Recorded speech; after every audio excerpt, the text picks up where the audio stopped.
this damage, gotta heal this damage.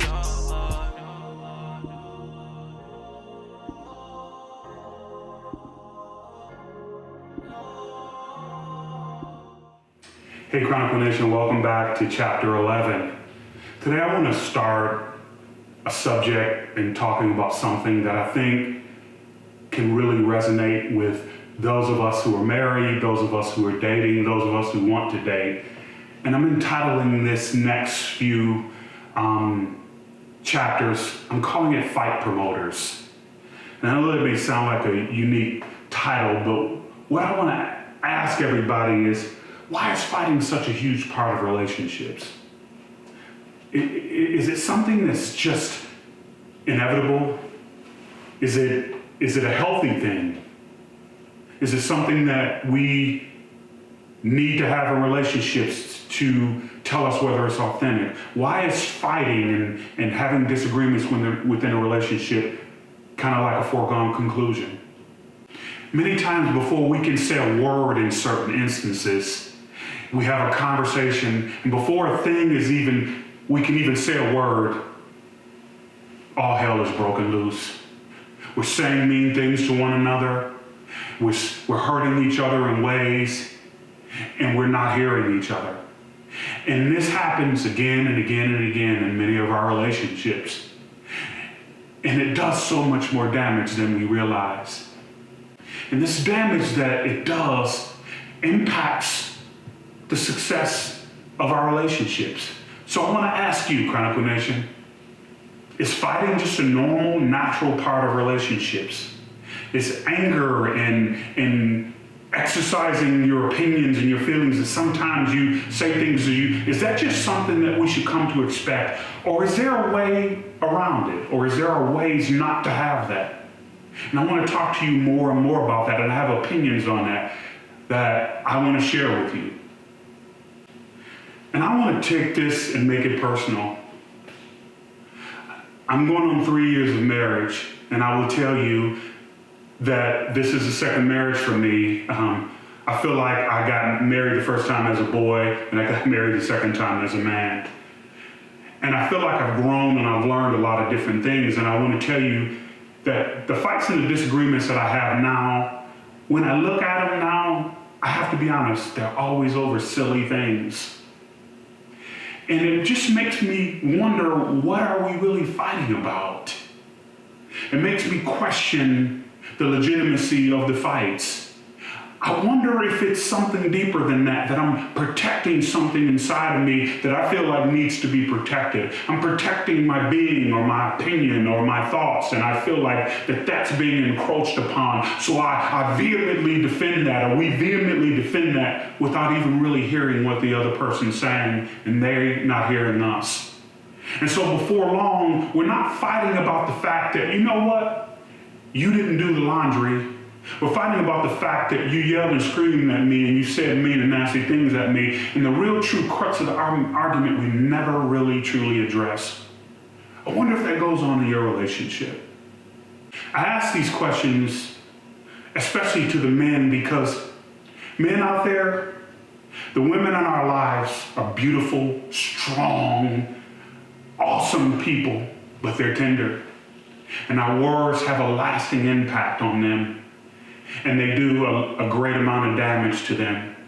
Now, that's not to diminish what they may say or do. That's not to diminish and say that they can't hurt us, because they can. It's just simply telling you our impact, the impact of our words upon the women in our lives, I believe, do way more damage because of the tender nature of the beautiful creatures that God gave us. And I think we have to be mindful of that. I think we have to always remember the impact our words have on the people we love. And we have to be careful with the words that we use and the way that we say them. Now, I have to admit something to you in full transparency. I used to be terrible at this. I was terrible at this. I was one of those people who defended my property skillfully. I said anything and everything. Whatever I needed to say, whatever protected me from further damage or further hurt. The point was is to hurt you before you could hurt me. Maybe something I could say that would stop you and you wouldn't hurt me anymore. And I did it. And I did it until I realized and I started having to deal with and accept the fallout from my actions and my words. I began to see the results of my actions and my deeds rob me of the very thing I wanted in relationship, and that's intimacy.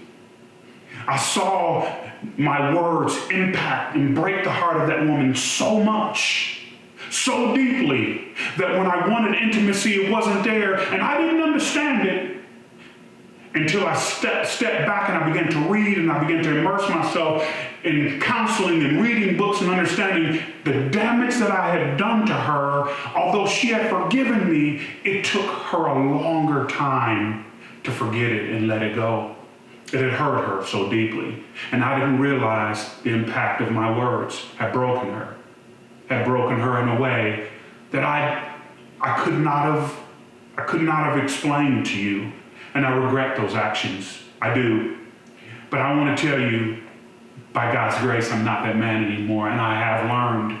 And so I'm using my learning experience to help you learn about the beautiful, strong, yet tender creatures that is woman. And we have to be careful with the words and the things that we say to them, because those words have lasting impact. And they will damage you and your relationship in a way that you don't want, that will rob you of that very intimacy from which you got married. And I'm not talking about sex. I'm talking about the closeness, because here's the thing. When you break someone and they feel they can't talk to you and they feel like that they can't speak from their heart for you because you may fly off the handle or she may fly off the handle, people are going to reserve themselves and trust diminishes. Honesty diminishes. People don't feel like that they can share their hearts with you because they fear repercussions. And so what do? They keep it in. This is where affairs start. This is where people go outside of relationships because they have no intimacy in the relationship, so they try to find intimacy outside of the relationship. This is the damage of our words. And we have to be careful, because here's the thing. Everything we do in life has an impact, both positive and negative. And if we will take the time to understand the power of our words, the Bible says there's life and death in the tongue. Well, what does the Bible do? Words kill? No, they don't kill physically, but they kill things in your spirit. They can kill things in you. They can kill your faith and your confidence and your trust in the man that you love deeply. If you're not careful, they can kill that intimacy that you want so much. Now, it took me some time to change this stuff in my life. It took a real realization of the damage that I had done, but I want to tell you that the change wasn't overnight.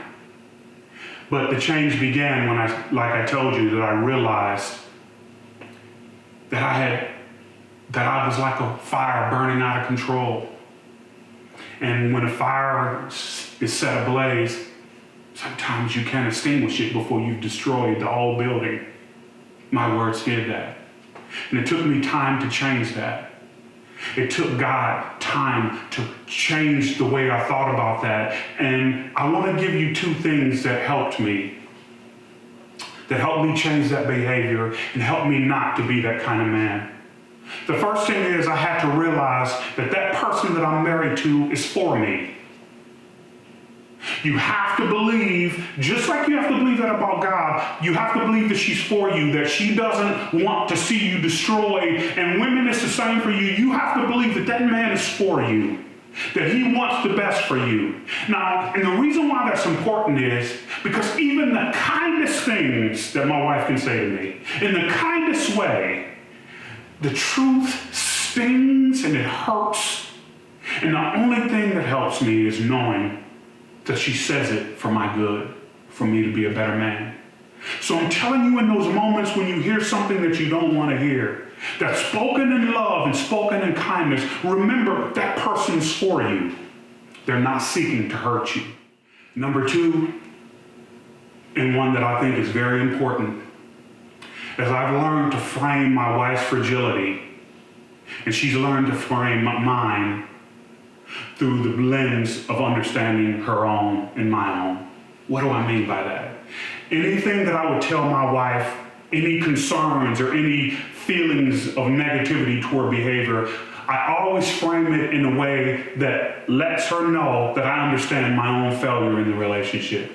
That I'm not asking her to change anything in her that I'm not willing to change in me. That I'm not solely asking her to be a better woman while, hey, I'm okay how I am. I frame it as letting her know that I understand that I have work too, and that I'm working on myself too. And I see the errors of my ways, and I want you to know that I'm working on that. And she does the same for me. She frames my fragility, and she frames her own through the things she tells me.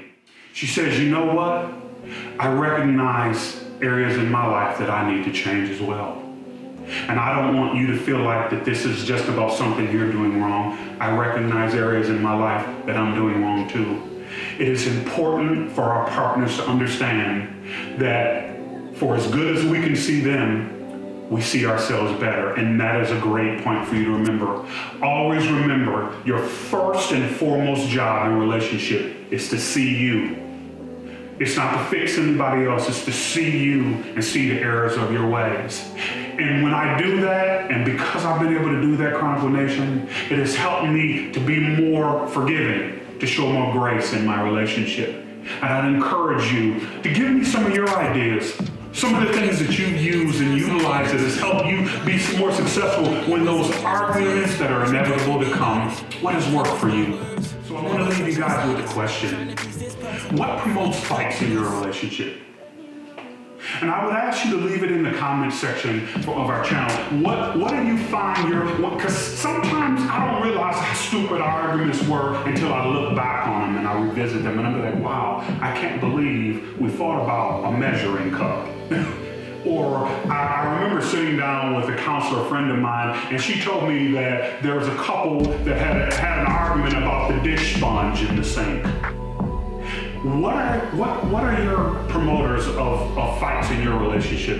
Put those in the comments, let us know, and let's have a dialogue about them. And you know what? Because the point is I want to help inspire you, and I want you to help inspire me, and maybe we can discover how to live better, more fruitful lives. God bless you, Chronicle Nation. Please continue to subscribe to our channel. Please like our channel. Please click that notification button so you can get new uploads every time we upload a video. And if you have any questions or concerns, or you even have some ideas that you would like us to talk about, we're going to be pursuing this whole fight promoters thing in more detail going forward. Until next time, talk to you soon.